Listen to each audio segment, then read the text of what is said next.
ఇక తెలంగాణ హరితహారంలో భాగంగా మూడో విడత మొక్కలు నాటేందుకు సిద్ధమయ్యారు ఫారెస్ట్ అధికారులు.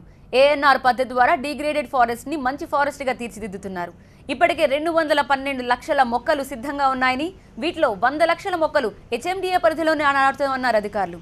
ఓఆర్ఆర్ ప్రాంతంలో 30 లక్షల మొక్కలు నాటుతామన్నారు అధికారులు.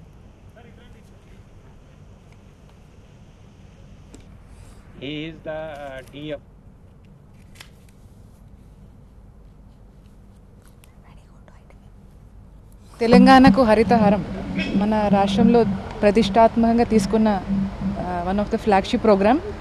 3 years 4-year పీరియడ్లో 230 crores నాటాలనే ఉద్దేశంతో మనం స్టార్ట్ చేసినాము. So first 2 years we have completed and this is a 3rd year.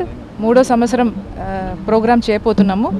Last 2 years we have able to plant more than 40 crores of plants because of the monsoon failure అదంతా రీజన్స్తో పాటు. So ఈ year మనం 40 crores పెట్టాలనే ఉద్దేశంతో ముందుకు వెళ్తున్నాము.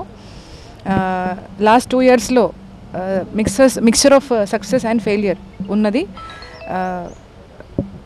We have mostly success, అంటే కొన్ని అక్కడక్కడ స్పొరాడిక్ ఫెయిలియర్స్ ఉన్నాయి, బట్ ఓవరాల్ సక్సెస్ఫుల్ అని చెప్పవచ్చు. అండ్ దిస్ ఇస్ ప్రజా స్వామ్యంతో ఉన్న ప్రోగ్రామ్.